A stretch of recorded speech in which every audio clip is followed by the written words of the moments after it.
매일 성경 묵상을 돕는 해설 가이드입니다. 안녕하세요. 묵상코치입니다. 함께 읽고 나눌 말씀은 누가복음 23장 26절에서 43절까지 말씀입니다. 26절에서 31절 읽겠습니다.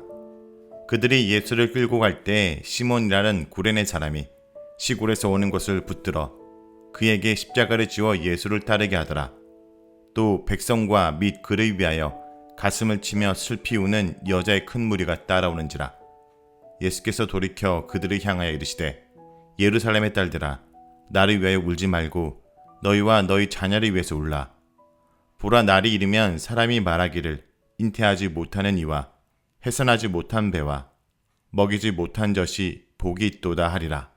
그때 사람이 산들을 대하여 우리 위에 무너지라 하며 작은 산들을 대하여 우리를 덮으라리라. 푸른 나무에도 이같이 하거든 마른 나무에는 어떻게 되리요 하시니라. 26절은 십자가를 진 시몬에 대한 내용입니다. 본문은 예수님 대신 십자가를 지고 가는 구레네 사람 시몬을 언급합니다. 그가 예루살렘 주거자인지 예루살렘 순례자인지 분명하진 않습니다. 당시 북아프리카의 북부 해안 도시 구레네에는 유대인들이 많이 거주하여 유대인의 공동체가 있었습니다. 누가복음은 사도행전에서 오순절에 구레네에서 온 순례자들을 언급하고 또한 구레네인의 해당을 언급합니다.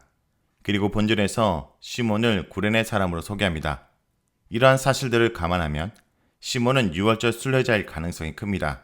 특별히 시골에서 오는 이라는 표현은 그 의미가 사실은 모호한데 시몬을 유월절 순례자로 본다면 이 표현은 예루살렘 성 밖에서부터 오는 것을 뜻한다고 할 수 있습니다. 일반적으로 십자가형을 당하는 죄수는 사형장까지 십자가를 메고 갔습니다. 그런데 몸이 지친 예수님께서 십자가를 메고 갈 수 없으리라 여겨집니다. 그리하여 시몬을 강제로 십자가를 지우고 그를 따라가게 했습니다. 예수님 곁에 끝까지 있겠다고 호언장담했던 시몬 베드로는 도망가고 구레네 사람 시몬이 십자가를 지고 그 길을 가고 있습니다. 27절에서 31절은 예루살렘에 임한 고난입니다. 본문은 예루살렘에 임할 고난에 대한 예언입니다. 누가복음에서 예루살렘을 향한 예수님의 예언은 계속적으로 반복됩니다. 27절은 십자가 형장으로 가는 예수님을 따르는 자들을 서술합니다. 백성의 큰 무리가 그를 따랐습니다. 따르는 자들 중에 특히 가슴을 치며 통곡하는 여인들의 큰 무리도 있었습니다. 28절에서 31절은 예루살렘에 임할 고난에 대한 예언입니다. 28절에서 예루살렘의 딸들은 예루살렘에 거주하는 자들을 대표합니다. 예수님께서 고난을 예견하시며 그녀들과 그녀들의 자녀들을 위하여 울라라고 공고하였습니다. 여기서 예수님의 관심은 자신에게 닥친 고난이 아니라 자기를 따르는 자들과 예루살렘에 임할 고난이었습니다. 29절은 고난의 혹독함을 역설적으로 서술합니다. 날이 이르면 예루살렘의 멸망의 날을 말합니다. 이 구절은 21장 23절과 대두되는데 잉태하지 못하는 것과 자녀가 없는 것이 오히려 복이라고 말하게 될 것을 언급합니다. 자녀가 하나님의 축복이라는 유대인의 통념에 비추어 보면 본절의 표현은 대단히 역설적입니다. 그런데 그 표현이 역설적인 것만큼 고난의 혹독함을 드러냅니다. 30절에서 고난의 혹독함은 계속해서 서술됩니다. 고난에 대한 사람들의 반응을 통해 그 고난이 얼마나 혹독한가를 묘사합니다. 그때라는 단어는 앞구절에서 날이 이르면과 동일하게 예루살렘의 멸망의 때를 가리킵니다. 사람들이 산들이 무너져 내림과 언덕이 덮침을 강구할 것을 말합니다. 이 구절은 호세아 10장 8절의 인용인데 다가올 진노를 피하여 차라리 죽음을 간절하게 원할 것이라는 의미입니다. 31절은 최종적으로 격언적인 말의 인용을 통해 장차 임할 고난의 혹독함을 강조합니다. 푸른 나무와 마른 나무가 비교되는데 내용상 푸른 나무는 예수를, 마른 나무는 예루살렘의 딸들을 비유합니다. 무죄한 예수님의 고난과 비교하여 유죄한 자들의 고난은 더할 나위가 없을 것임을 강조합니다. 다음은 32절에서 38절 읽겠습니다. 또 다른 행악자도 사형을 받게 되어 예수와 함께 끌려가니라. 해골이라 하는 곳에 이르러 거기서 예수를 십자가에 못 박고 두 행악자가 그렇게 하니 하나는 우편에 하나는 좌편에 있더라. 이에 예수께서 이르시되 아버지 저들을 사하여 주옵소서.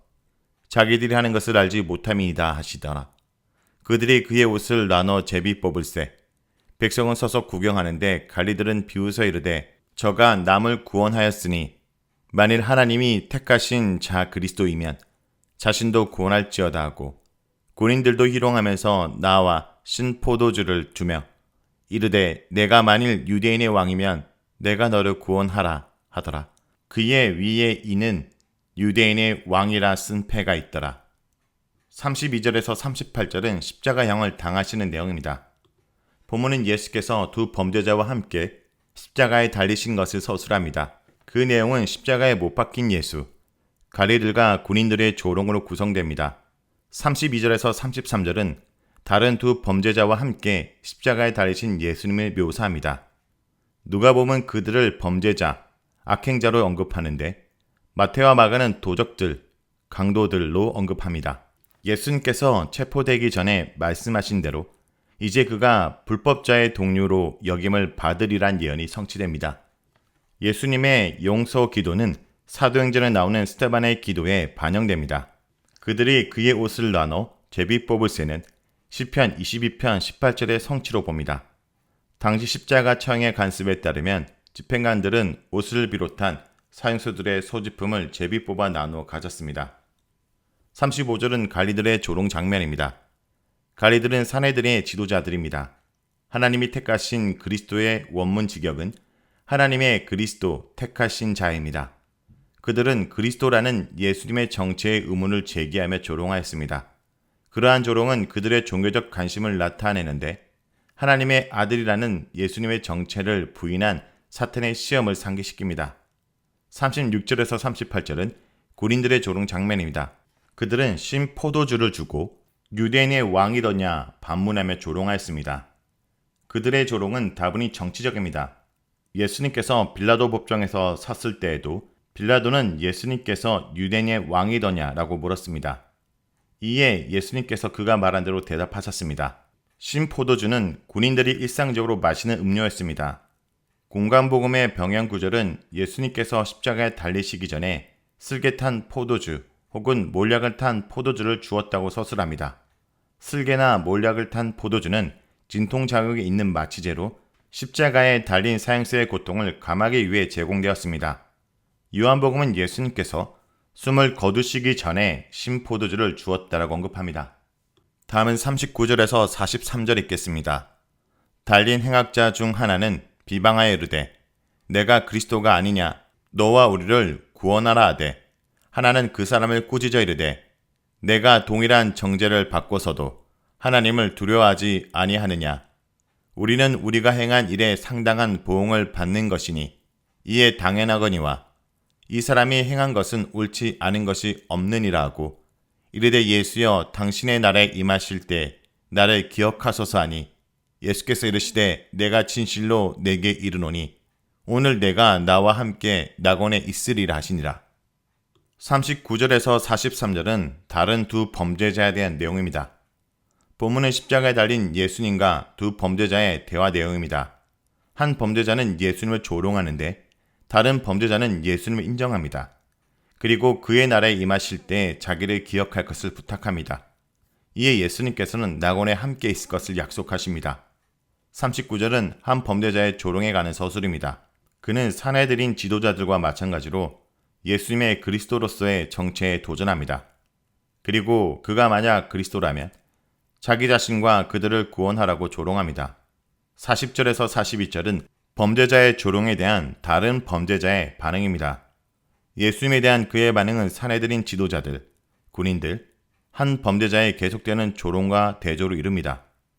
그는 예수님을 조롱하는 범죄자를 호되게 꾸짖습니다. 오히려 하나님을 두려워하지 않느냐고 반문합니다.